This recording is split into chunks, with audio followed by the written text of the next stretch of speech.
In China, it is called qi. In India, it is prana for life force. And to the English-speaking world, it is simply energy.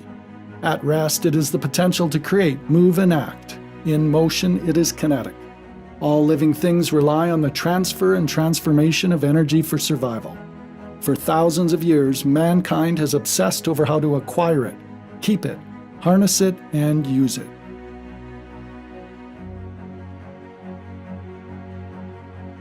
Ultimately, one source, the sun, over billions of years has delivered an almost unimaginable amount of energy.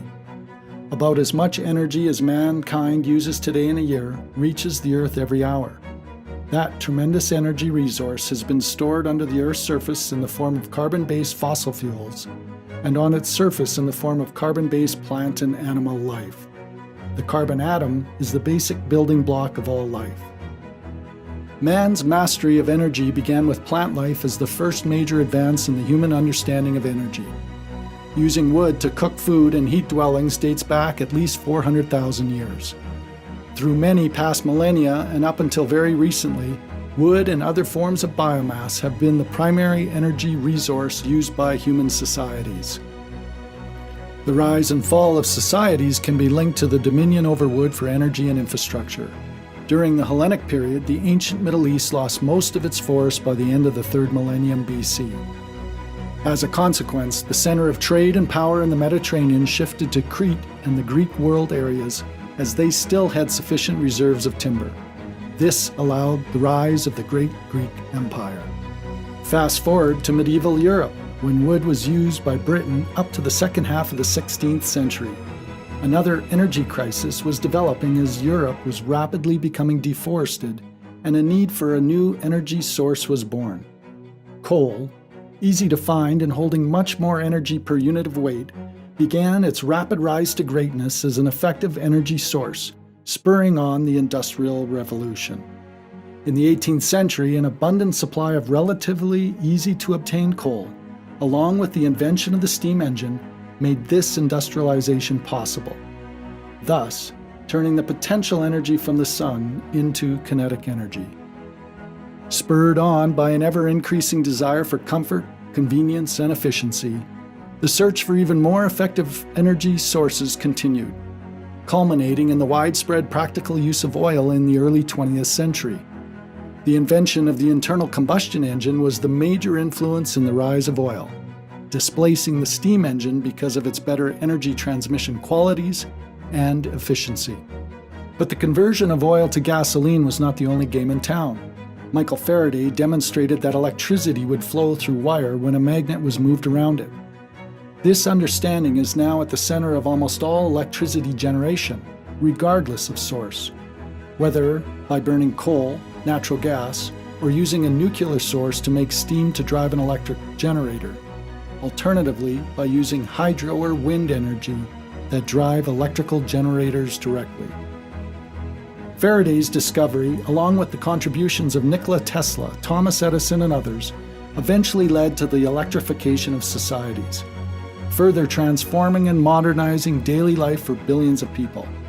Electricity, generated at a power plant, could be efficiently transmitted over long distances to light homes, power machines, and much more. In August of 1896, the two men most associated with growing our energy appetite met. Henry Ford, inspired by Thomas Edison, a man 16 years his senior, was experimenting with gasoline-powered engines. Edison, the father of multiple inventions and holder of an astounding 1,093 patents, was also dreaming of the horseless carriage, but saw the future in electric-driven cars. Based on the energy-carrying capability of gasoline compared to batteries of the time, the next 100 years would become dominated by Ford's vision for transportation, fueling man's dominion over distance through cars, trucks, trains, and planes.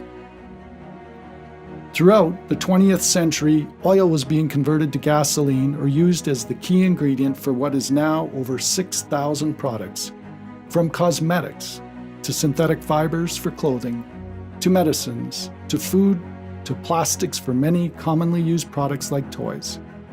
and oil grew to become the most used energy source next to coal. Finally, natural gas, the third major carbon-based energy source, arrived. Although known for centuries as a possible fuel source, extraction and containment capabilities were not broadly developed until the early 1800s. Because of its high stored energy capability, low cost, and relative ease of distribution, natural gas and gas liquids became the preferred choice for millions throughout the 20th century. Uses included heating, cooking, and producing a multitude of other products, including fertilizer to grow our crops and feed our ever-increasing global population. Today, about 22 million tons of coal, 94 million barrels of oil, and almost 10 billion cubic meters of natural gas are used each day.